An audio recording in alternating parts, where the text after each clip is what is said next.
Shalom and welcome to Israel Policy Pod. I'm your host, Shanie Reichman, Director of Strategic Initiatives and IPF Atid at Israel Policy Forum. I'm finally back after 4 months and joined by Neri Zilber, a journalist based in Tel Aviv and a policy advisor with Israel Policy Forum. How's it going, Neri? Hi, Shanie. Welcome back. Look who's back. It's great news. Thank you.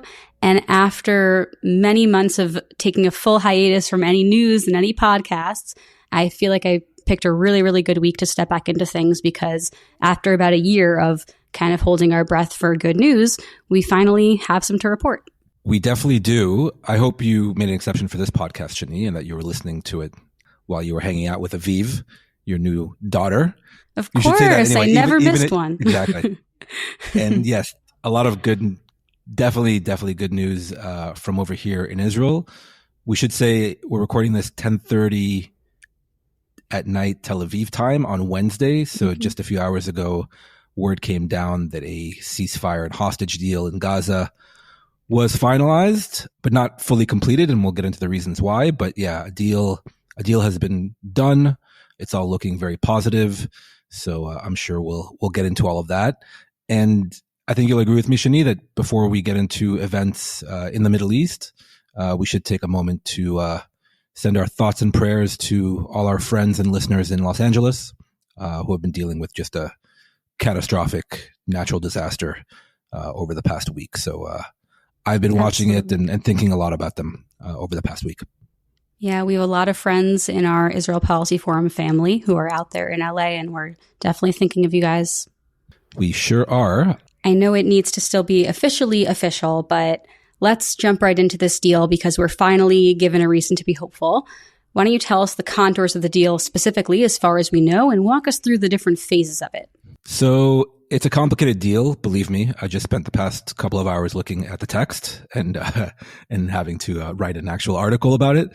So basically for all our listeners and people who have been following this long saga of the negotiations over a hostage release and ceasefire in Gaza, this is essentially the same deal, more or less, that's been on the table since at least last summer, that President Biden announced in late May 2024. So fairly remarkable that after, 6-7 months and countless deaths in Gaza, 100... by my count, at least 100, maybe likely more Israeli soldiers killed in Gaza during this time, and at least 8 Israeli hostages that have been killed since last summer that we're back to where we could have been. And yet here we are. And we'll probably get into the reasons why now and what changed. But really this deal, it's a multi-stage deal. Multi-stage, we're likely looking at 2 stages. And really we're focusing in on keying in on the first stage, which has been agreed. Look, it's a 6-week ceasefire initially, 42 days, where the good news, at least from the Israeli point of view, is that 33 hostages will be released over the course of this month and a half. So 33 hostages, women, children, the elderly, people over 50 years old, and the wounded. And I think that's all for the good in terms of all of us here in Israel, many of us all over the world, have been wanting the hostages to come back home and to come back home now. And so at least a portion of the hostages, and we have to remember, all told right now, there are 98 Israelis and foreign nationals being held captive in the Gaza Strip. So 33 of them are set to be coming home over the coming 6 weeks. On the flip side, according to the deal, something like 1,000 and maybe even up to over 1,600 Palestinian prisoners, some serving life sentences, over 100 serving life sentences, are supposed to be released in return. So that's in terms of like the hostage and prisoner swap and exchange and release part of it. And kind of more brass tacks, more importantly, Israel has committed to quote unquote redeploying inside the Gaza Strip. So the IDF is going to, over the course of these 6 weeks, move its forces pretty much to the Israel-Gaza border, the buffer zone between Israel and Gaza, out of the urban kind of population centers, definitely in northern Gaza, but also in central Gaza. So at some point, the IDF will leave the Netzarim corridor that divides northern Gaza from southern Gaza. And pretty shockingly, Bibi Netanyahu has apparently agreed to eventually withdraw the IDF from the Philadelphia corridor, which is the Gaza-Egypt border region that became very famous and infamous last September when Netanyahu gave a 45-minute press conference / lecture about this corridor. And after 50 days, the IDF is supposed to leave the Philadelphia corridor. The Rafah crossing that connects Gaza and Egypt is set to be reopened. All told, pretty amazing. Other things that are part of this initial first stage, Gazans that have been displaced from northern Gaza are going to be allowed back to the north, something that wasn't a given. There are going to be certain security arrangements, as the Israelis call it, to make sure that militants aren't allowed back into northern Gaza, but I'm not convinced that these security arrangements will really hold up. It's not supposed to be the IDF doing these checks, for one. The deal also calls for 600 trucks of humanitarian aid to go into Gaza every day, which is a tall order, but it's supposed to be a surge of humanitarian aid into the Gaza Strip. Neri, how many trucks have been going in per day now? Roughly 200, and that's kind of on a good day. The last 6 to 8 months. So on a good day, you may be getting like 200. So this is going to be a threefold increase at least. So a tall order, and I think there's going to be a lot of work that needs to be done to get the logistics and capacity up to make sure that Gaza is able to accept and receive 600 trucks a day. But this, look, it's part of the deal, a surge in humanitarian aid. And most importantly, and maybe it goes without saying, but we'll say it anyway, the fighting will end, at least for 6 weeks. So this is the important and agreed upon first stage. And again, I'll kind of probably break it down in terms of who got what and what Netanyahu agreed to that he refused to agree to last summer. So that's the first stage. And then crucially, after 16 days, Israel, Hamas, and the mediators, the US, Egypt, and Qatar will begin new negotiations or renewed negotiations to transition into the second stage of the deal. And the second stage of the deal, really the crux of it, is to secure the release of the remaining hostages, primarily young men, including soldiers, in return for a permanent ceasefire, i.e. an end to the war. And there are various other permutations involving the second stage, but those are the two key ones: to get all the hostages back ultimately, and to permanently end the war. So that's the deal as it was agreed to. I mean, it's remarkable, Shanie. I don't know. I don't have any other word for it. The fact that, just for instance, right, like the Israeli right is very upset at a number of things in this deal. One of them in particular is allowing Gazans back into the northern part of the Strip, which the Israeli far right and people like Bezalel Smotrich and Itamar Ben-Gvir thought would be the location of renewed Israeli settlements. So that's one. Like I said, the issue of the Philadelphia corridor, that Netanyahu agreed to leave it at the end of the first stage. And also, this is a more delicate point because we don't know with 100% certainty how many of the 33 hostages are still alive. We've been told that many of them still are, thankfully, but not all that fit that criteria. Like I said, children, women, female soldiers, and the wounded. But it's not all 33 that are going to be alive, and we have to kind of be prepared for that. And this is going to be very different, I dare say, than the first and to date only ceasefire way back in November of 2023, where it was a week-long ceasefire and almost 100 Israeli hostages were released. And it was kind of a nightly event, and many hostages were released, thankfully, during those 7 days. But all of them were in fairly good shape, right? It was only 50 days since October 7th and the awful start of this war. Now we're over, 450 days into this war, and nobody is quite sure what condition the remaining hostages are in. So we have to keep that in mind. And it's going to start on Sunday with the release of what we imagine and believe to be 3 Israeli women hostages. So in terms of the timeline when we can actually expect to see Israelis start returning, that's going to begin with 3 people at a time starting this Sunday. Is that right? Yeah. And again, a major difference between this agreement and the November 2023 ceasefire and hostage release deal. Hostages are only going to be released every 7 days. So every week, at least 3 hostages will be released.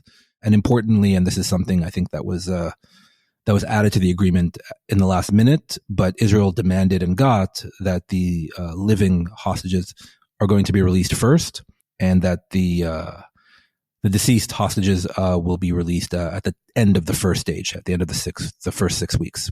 So every 7 days, at least 3 hostages will be released and come home back to their families. Amazing. And in terms of the why now question, right? We've had promises almost every, let's say, 2 to 3 months from world leaders that we are, coming close to something, some sort of agreement. The mediators will release statements, but obviously we have not. We are many, many months away from when we last saw this kind of deal. We clearly see movement from the Israeli side in terms of what they were willing to accept. It sounds like you're saying we also see some movement from Hamas. So what is different now? Why is this happening now, so many months later, after so much, blood, sweat, and tears, being shed over this? Yeah, look, I think we saw a little bit of movement from Hamas, and we saw a lot of movement, like I alluded to, from Bibi Netanyahu and the Israeli side. I think Hamas, and this goes back to last summer, Hamas conceded its major initial kind of negotiating point, which is that it agreed not to receive a guarantee for a permanent end to the war at the beginning of the first stage. So basically, way back last summer, Hamas agreed to kind of enter into the first stage with no guarantee that there would actually be a second stage and a full end to the war. And so that was kind of on the table since last summer. And that is still operative right now because there is no guarantee there will be a second stage. Like I said, they have to still negotiate that.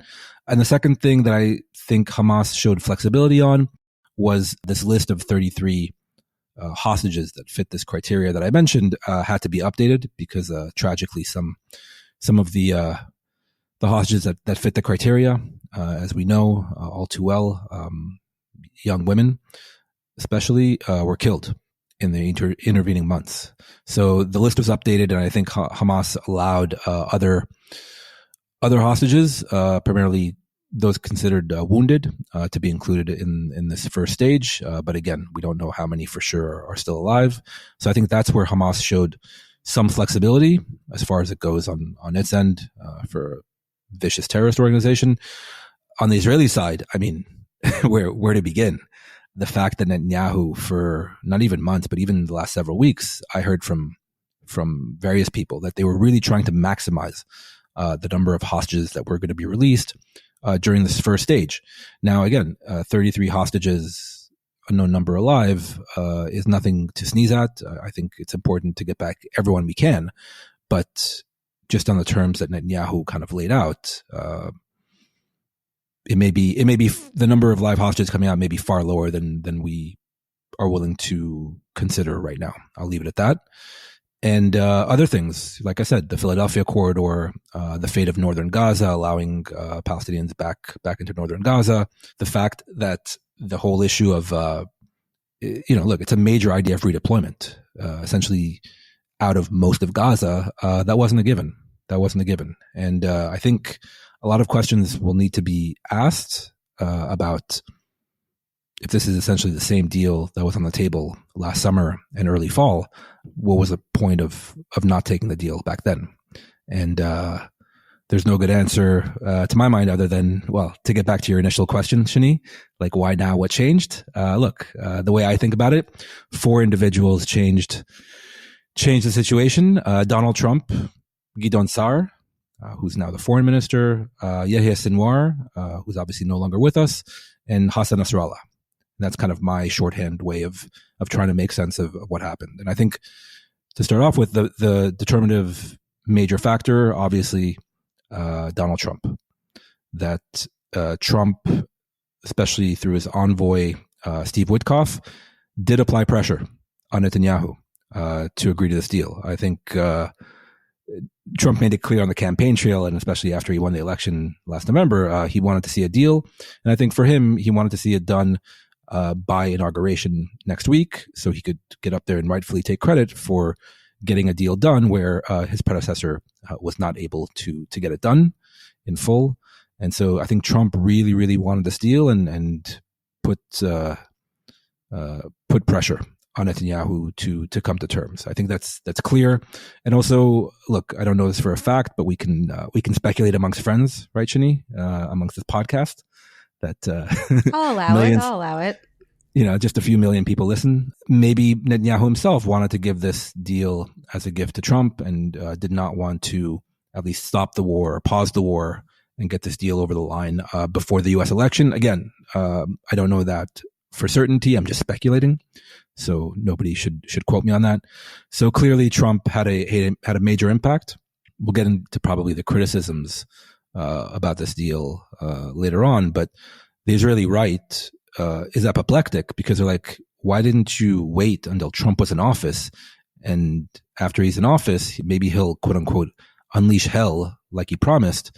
And maybe that'll increase pressure on Hamas. Maybe that'll increase leverage in the negotiations. Trump didn't want to do any of that. Trump wanted a deal by Inauguration Day. So that's the first and obviously the primary reason for why now. Number two, Gideon Sa'ar. And Gideon Sa'ar, it's not just the individual. We talked about last week with Tal Shalev.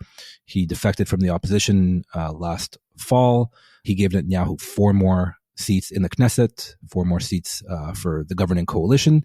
And so now Netanyahu has more wiggle room and more space to maneuver because he's not beholden to either Itamar Ben-Gvir or Bezalel Smotrich individually. And Itamar Ben-Gvir himself admitted that, yesterday or the day before. So Netanyahu has more political space to cut this deal. That's important. Yehia Sinwar was killed last October, thankfully. And so I think there's a big difference when you're concluding this deal. It may be Yehia Sinwar's brother in Gaza, Mohammed Sinwar, who's likely calling the shots, but Yehia Sinwar was a leader, was a figure, and the architect and mastermind of October 7th. So there is a difference, I think, both for Netanyahu and the Israeli public, that you're not actually doing this deal with Yehia Sinwar. Yehia Sinwar is dead, and that's all for the good. And then Hassan Nasrallah, that's kind of bigger picture. What has changed, obviously, over the past 4 or 5 months all across the Middle East? Hezbollah has been severely battered and diminished, and kind of was humbled and forced into its own ceasefire deal with Israel and delinked itself from the Gaza front, despite vowing that they would never do it. And obviously Hassan Nasrallah was also killed in an Israeli airstrike. Iran itself also took a battering last fall, and it also kind of never really responded to Israel's strikes last October.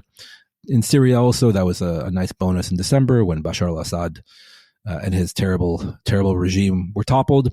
So again, there's more space and more, I think, confidence in Israel, especially for this Israeli prime minister, to conclude a deal, to get up there and say, look, we won all across all these other fronts, and maybe it's time to at least press pause on the Gaza front and get hostages back.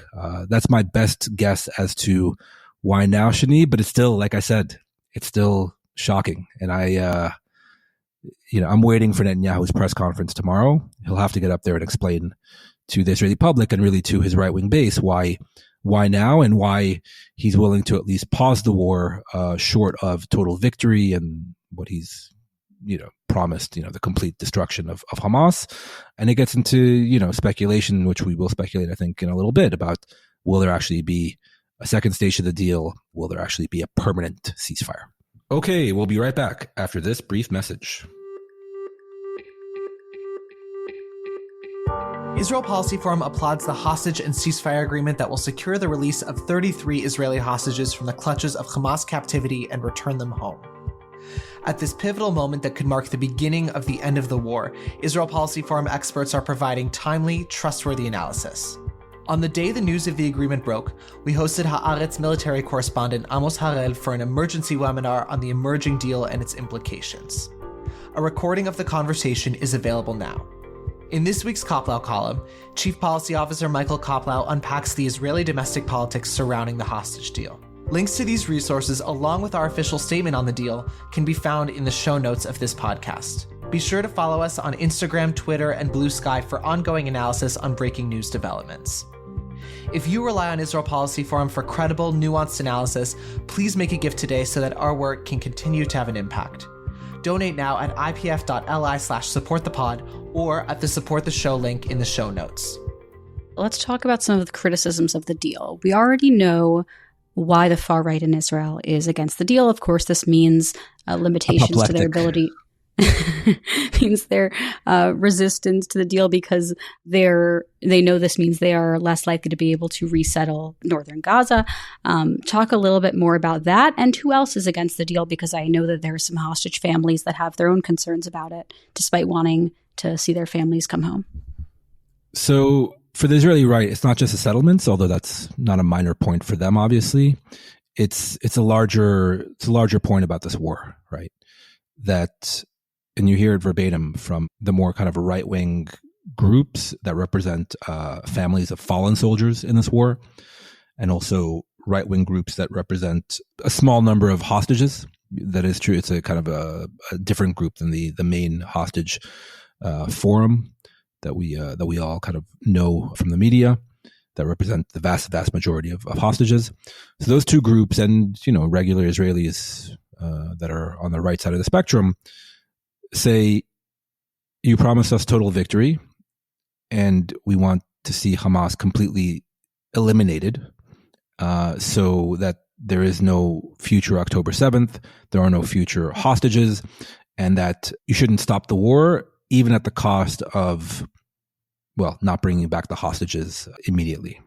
That they still kind of get up there and say, well, there's no contradiction between, continuing the war in full force and even greater force, and getting back all the hostages.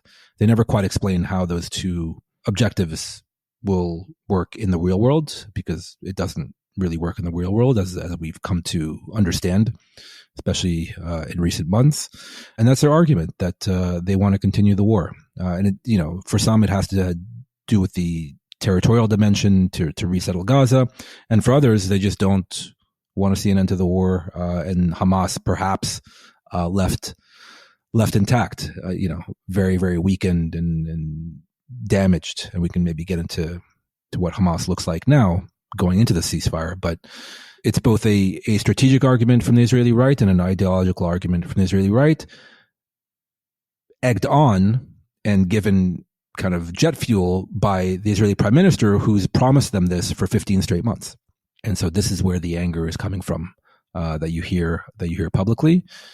Just kind of anecdote, but it emphasizes the point. For some reason, a major settler leader, Yossi Dagan, he's like head of the Northern West Bank local councils, and a right-wing parliamentarian from Bezalel Smotrich's party, from Religious Zionism, were attending a conference at Mar-a-Lago yesterday, the day before. And when word came down that this deal was likely on the cusp of being concluded, they recorded a statement standing in front of Mar-a-Lago pleading with Donald Trump to not let Bibi Netanyahu accept the deal. And so it obviously didn't help them. And Donald Trump obviously is taking great credit for this deal, as he should. But this kind of goes to show you the cognitive dissonance on the Israeli right, not only, by the way, with Bibi Netanyahu, but with Donald Trump as well. They thought Donald Trump's election victory in,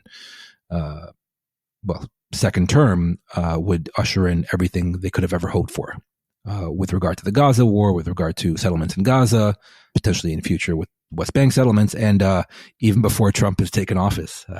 That's proven to be an incorrect assumption. And a lot of Israeli right-wingers are having a very difficult time explaining it to themselves, let alone publicly. So they wanted to see the war continue. They wanted to see Hamas, quote unquote, completely destroyed. And this deal at least presses pause on the war, with the potential actually of fully ending the war. So that's on one side of the spectrum. The other side of the spectrum, and you hear it from the hostage families themselves, the mainstream kind of vast majority hostage family groups, where they say, look, we welcome and we're so grateful to get the hostages back, and that there's finally a deal that we've been demanding for over a year, since November 2023, or really December 2023, when that initial week-long ceasefire wasn't continued and fell apart. But and it's an important but, they don't have confidence that there will be a second stage in the deal, and so they don't want it just to be a partial deal with 33 hostages coming back and then over 60 other hostages remain in the Hamas tunnels. That's their concern, that they don't have actual faith that there will be a second stage of the deal. And so they were arguing, look, all for all, one stage deal would have been much, much more preferable. By the way, this multi-stage framework for the deal was Netanyahu's idea, because we don't know for certain that he'll actually move forward with the second stage. And that's the kind of criticism from the other side, that they say, look, this first stage is all well and good, but what about my loved one that is not included in the criteria for the initial 33, especially the young men and the soldiers? And so that's where their concern comes in, and it remains to be seen, like I said, whether Netanyahu agrees to a second stage and whether he's forced into a second stage by Trump and others. Yeah. Thank you for all that context. I'm curious what all this criticism means for the future of the Israeli government and this coalition, because, of course, many of those who oppose the deal, and we know the deal will pass because, of course, there's tremendous opposition support for the deal. But in terms of the government itself and this coalition, is it possible that it will fall as a result of this deal? So I'll separate those two questions, and we have to be clear about what's going to happen in the coming day or two and what may happen kind of in a longer timeline politically in Israel. And look, our listeners may be a bit smarter than we are, because the way things are supposed to go down after tonight, tomorrow the Israeli Security Cabinet will meet and they'll have to vote and approve this deal. And Netanyahu has the votes in the Security Cabinet, regardless of Ben Gvir and Smotrich, to pass this deal. After it's approved in cabinet, then it goes to the full government, and the government has to approve the deal. Netanyahu has the votes in his government. He has the ultra-Orthodox members of his government on his side. He has the Likud members, most of them on his side. And he doesn't need Ben Gvir or Smotrich's votes to pass it in the government proper. So in terms of the actual votes, Netanyahu doesn't need opposition support for the actual vote for the deal to pass. By the way, after that, they need to give a day or two time for appeal in the Supreme Court. People can appeal the release of various Palestinian prisoners with a lot of Israeli blood on their hands. And by the way, in terms of criticisms, that's also a major criticism from the Israeli far right, that they don't want to see likely or potentially hundreds of pretty awful Palestinian terrorists released from Israeli jail. But again, that's the cost of getting your people out of captivity. Israel has done these deals many times, going back 40 years. But the Israeli right, again, I suppose to their credit, ideologically and strategically, are dead set against the release of those types of Palestinian prisoners and terrorists. But again, that's also one criticism that we should mention. But then again, after the appeals to the Supreme Court with regard to the release of certain Palestinian prisoners out of jail is passed, then, like I said, the deal should begin on Sunday with the release of those initial 3 women. So that's in terms of just the short-term trajectory. Longer term, look, everyone's waiting to see what Ben Gvir and Smotrich do.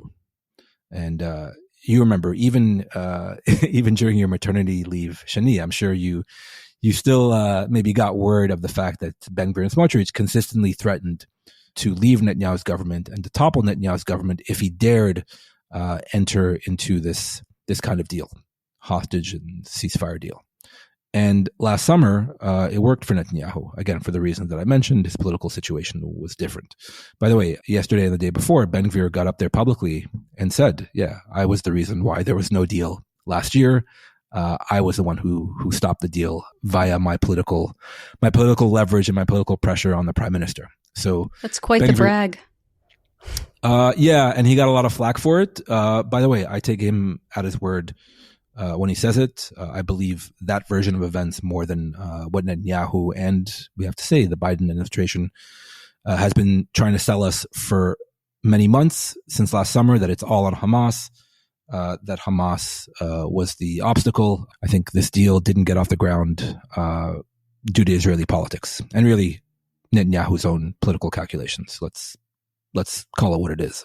But now we're in a situation where Ben Gvir and Smotrich have a very difficult decision to make. And it's been very interesting to watch them squirm in recent days. Smotrich himself has not uttered or repeated the threat that he's going to resign and topple the government. That's interesting. And Smotrich, like Tal Shalev told us last week, Smotrich is, as far as these things go, more moderate than Ben Gvir on this issue of the ceasefire deal. Ben Gvir did issue that threat, but he issued it in a different way. He said, look, I understand I don't have the power alone to topple this government because, like I said, Gideon Sa'ar and the expanded Netanyahu coalition. But he said, I will resign if Smotrich joins me in resigning, and we're going to leave the government.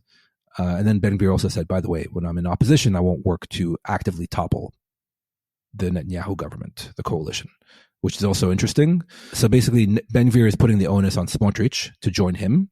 Smotrich has not yet said what he's going to do, but it's still a possibility. And I think they're weighing their next steps very, very carefully because it's not an easy decision for them. As much as they may hate this deal, they both have a lot to lose if they leave the government. And Netanyahu knows that. It's kind of a prisoner's dilemma that Ben Gvir and Smotrich don't want to lose their very, very powerful and influential ministries. One of them is running the police, like his own private corner bodega. The other one is the finance minister and also a minister in the defense ministry and is massively expanding West Bank settlements, Smotrich. So they have a lot to lose, and so we're waiting to see what they actually do. My best guess is that they won't actually leave. They won't actually leave because 2 years in opposition is one thing, and also toppling this Israeli government is another thing, not done lightly. And Netanyahu knows that. So Ben Gvir and Smotrich have a decision to make, and we should highlight the fact that if they do leave, then it may not automatically or immediately topple Netanyahu's government, but a minority government is very, very difficult to maintain here in Israel. So if Ben Gvir and Smotrich ultimately do decide to leave, we may be looking at early elections because of this deal. Now I'll cut to the chase. Why do I say that they likely won't leave? Because I think Netanyahu is going to try to get up there tomorrow, and he's probably telling them privately, look, there's only going to be one stage. We're going to stop the war for 6 weeks. We're going to get some people back home, and then I'm going to resume fighting. Now, that's fine for him to say right now. It's fine for him to try to sell it that way. After 6 weeks, we'll see what he decides to do. Mm-hmm. So let's assume that we do see a second stage of this deal, which, as you mentioned, means a permanent ceasefire.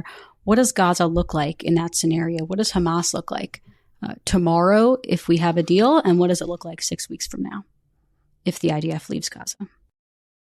Well, you won't be surprised to hear, Shanie, that there are already celebrations in the Gaza Strip. And by the way, the West Bank. Hamas issued a statement probably an hour ago lauding its people and its fighters for their kind of ability to stand up to Israel, their steadfastness, overcoming 15 months of war, and on and on and on. They're also going to make a lot of political hay out of the prisoners that are going to be released. I think that's going to help them. But Gaza itself, I mean, we all know this. Gaza itself is a wasteland. Much of it is a wasteland, especially in the north. And when a lot of those Gazans move back up north, like they're going to be allowed to do, and see that there's nothing left of their homes and villages, then maybe the public opinion may sour inside Gaza. And it's going to take, I mean, let's not sugarcoat it. It's going to take years and tens of billions of dollars to reconstruct Gaza. Now, again, this is only going to become actionable and pertinent in the second and likely maybe third stage of a deal, i.e., after there's a permanent ceasefire. So we're not talking about reconstruction anytime soon, but Hamas will obviously try to reassert itself in additional parts of the Gaza Strip. It will try to not only kind of reassert itself in terms of the public and the society inside Gaza, but also obviously militarily. We know what this group is, and again, this is part of the price Israel will have to pay. at least in the short term, at least in the coming 6 weeks and maybe longer. And that's also a major point of anger on the Israeli right. Like I said, a lot of Israelis, and especially those families and relatives that have lost their sons on the battlefields of Gaza, are now wondering, what was it all for? Now, I should say that the deal is one thing, and I think it's correct for Israel to pay this price, as we've been talking about now for over half an hour. Shanie, this deal could have been signed last summer, should have been signed last summer. But in terms of the overall war, I think we have to be very clear-eyed. There's going to be a lot of hand-wringing in Israel and also outside of Israel. Hamas won the war. Israel wasn't able to achieve its objectives, and so on and so forth. I don't buy that argument. The problem is that Netanyahu set the bar so high, almost impossibly high, in terms of expectations. Total victory, complete destruction of Hamas as the military force, complete destruction of Hamas as the kind of governing force of Gaza, or even just a group existing in Gaza, right? Depending on the day, depending on the rhetoric. These are not only lofty objectives, they're nearly impossible to achieve at any realistic time frame. Again, almost at a realistic cost, both to the people of Gaza and we should also say to the IDF in terms of 15 months of war. Long war. Israel's longest war, probably since the War of Independence. So the problem wasn't with the actual, who won or who lost the war conversation or debate. It's with the setting of the bar so high, and this is likely going to come back and bite Netanyahu politically. But in terms of Israel achieving its objectives, look, Hamas has been decimated as a organized fighting force. That's not just rhetoric. Compare Hamas now to what it was on the morning of October 7th. It's night and day different. Tunnels destroyed, rocket arsenal. This is a group that was able to fire 3,000 rockets at Israel on the first day of the war. Now it's lucky if it can fire one at Sderot, and that's kind of an event these days, right? Its entire top leadership, Yahya Sinwar, Mohammed Dif, Marwan Issa, and many others, killed.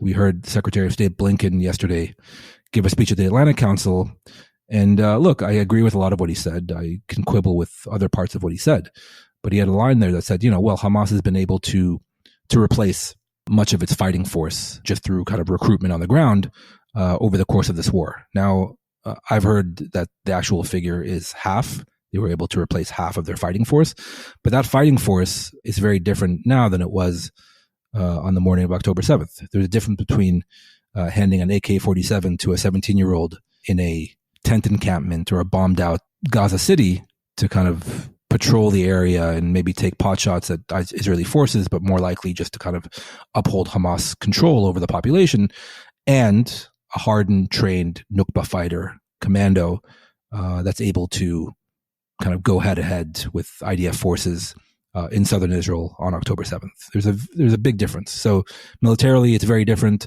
In terms of governance, I still maintain the notion that Israel or anyone else will allow a Hamas official to sit in an office in Gaza City and run the Gaza Strip. Those days are over.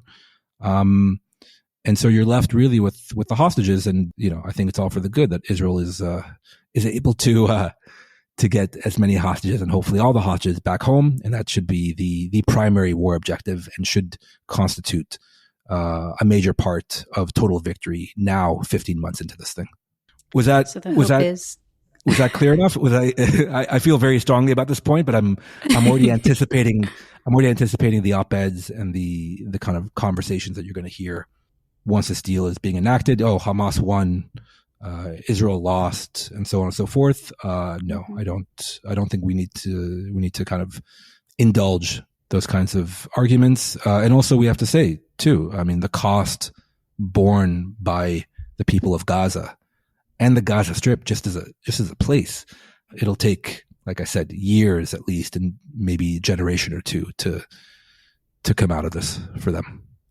Well, it sounds like this will be a much needed reprieve for them, as well as a really fortunate situation for the Jewish people and for Israel. So hopefully 100%. a win-win this week, finally. Yeah. And look, we have to also be very clear-eyed. We don't know what's going to happen after 6 weeks. This may be a reprieve, like you said, a pause, and then maybe Netanyahu will go back to fighting. After 6 weeks, it remains to be seen. And look, on a longer time frame, Shanie, since you're already back, and we're just we're two people with microphones talking here, there is a scenario, let's put it that way, where the second stage of this deal over Gaza specifically, obviously, and the hostages, is used as leverage for a grander and bigger deal having to do with Saudi normalization and other things. So I think we can't rule that out, that this is kind of an opening bid in a grander design, whether by Bibi Netanyahu, Ron Dermer, his advisor, and the Trump people, to kind of use this deal as a launching point for something bigger, and remains to be seen. All right. On that note, hopefully next time we speak, we'll have a whole bunch of hostages back home. Some more good news, Neri. I hope so. And it is a good day. It is a good night. Again, our listeners probably are going to be listening to this tomorrow. But yes, the fact that this deal that we've all kind of been waiting for so long is now on the cusp of actually being implemented.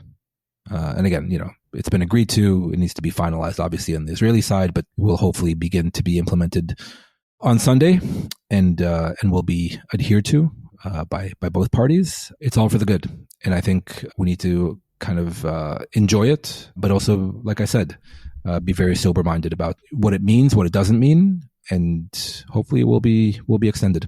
We'll get everyone home, so it remains to be seen, Shanie. You're like a good luck charm. You came back and we have a deal. It's like, It's all me. It's like those lucky people who kind of show up at the right time. It's like, hey, you've been away for so long, and now, you have a deal. Yep. Very good news to come back to, Neri. And it's very nice to have you back, Shanie. See you next time. Take care.